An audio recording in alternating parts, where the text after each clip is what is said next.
Hello everybody, welcome back to my channel. This is Madonna giving you drawing and painting ideas for today. And I just wanted to let you know that I made a brand new Skillshare class on how to fill a sketchbook for beginners autumn painting ideas. So please check it out if you want to. I put the link in the description below. So for today's video, I'm going to show you how to fill a sketchbook for beginners. And some of the things that I'm going to show you are part of my Skillshare class. So let's get started. Let's start painting leaves now. So using the tip of my angle brush, I'm going to sketch lightly the overall shape of the leaf. This stage, you only need a paint that is very diluted with water, and you don't have to use pencil at all. And also, this technique will give you confidence in sketching on the spot. So using the light color as my preliminary sketch, so you can sketch it in a loose style. Just relax with your hand, and I'm just gonna do the other side of the leaf too. This method is great, especially if you are painting or drawing with or using references or even from your imagination. So with this method, you can skip tracing or using pencils, just using your eyes to sharpen your observational skills. Next, I'm going to use some yellow orange for the first base. This is a bit similar with watercolors, as you can work wet on wet technique to blend some yellows and oranges. And this build the transitions of colors. You can use watery mixed paints for this, as you can always layer it afterwards. So while waiting for it to dry for the first leaf, I'm going to sketch some more leaves. And if you want the shapes to be edgy or not super obvious, you can use a watered down paint like the one I did for the first leaf, and it will just be covered up later. So as you can see, I use more paint of colors to sketch the leaves. So it means that I will need a thicker paint to go over on top, so it will not be so obvious that it will gonna really look like super outline leaves.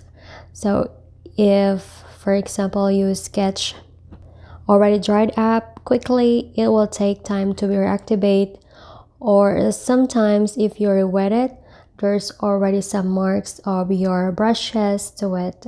My brush strokes is really obvious because I'm impatient for the first layer to dry, and this technique is also called wet on wet because you mixed that color all together in one place, so it kind of blend together. So with gouache, you have a lot of freedom in painting. The thicker the paper, the better results you will get. This time I use more dark outline.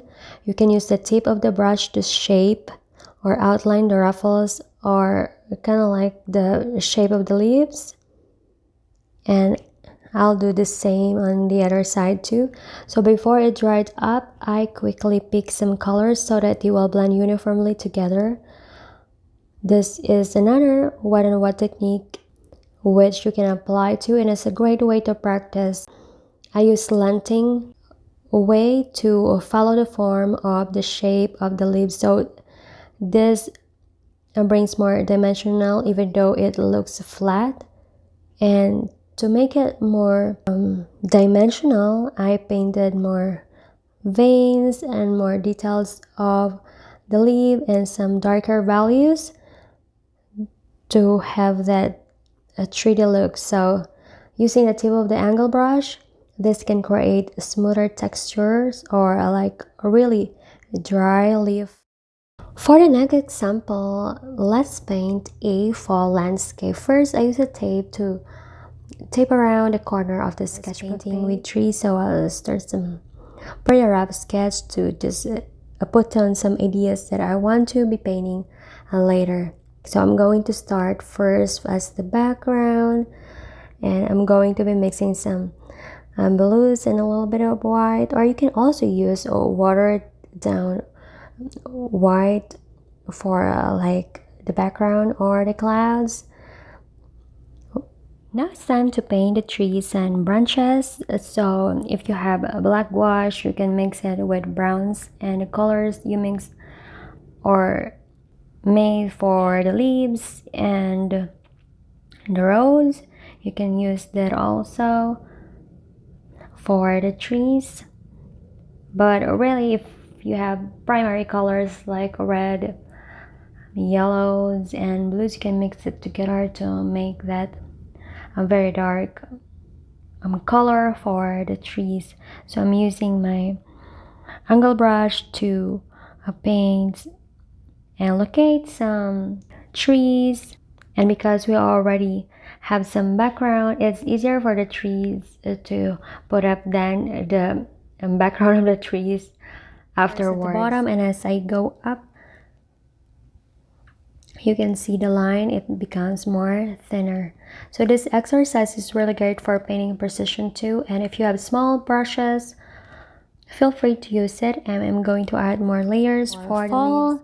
This is a really great exercise to practice a layering technique and just getting to know gouache. It doesn't have to be perfect, just keep on practicing. And I'm just going to remove the tape that I put to the around the painting, so it's really complete a painting. So this is the outcome. The paper that I'm using is really only 98 pounds, so it's not really the standard for gouache painting. So I highly recommend you to use it as watercolor paper if you like, but I know mostly in a sketchbook it comes with at least 200 pounds, so it's okay, use whatever you have. And from there you will be able to learn how to use gouache as beginner or an expert already, or just want to practice, or if for example you're interested or curious with this medium. So there you go, the finished painting of the fall landscape. Thank you for watching and supporting my channel. I hope I helped you with sketchbook ideas for today, and please subscribe for more sketchbook, drawing and painting ideas, tips or tutorials, and I'll see you in the next video. Bye!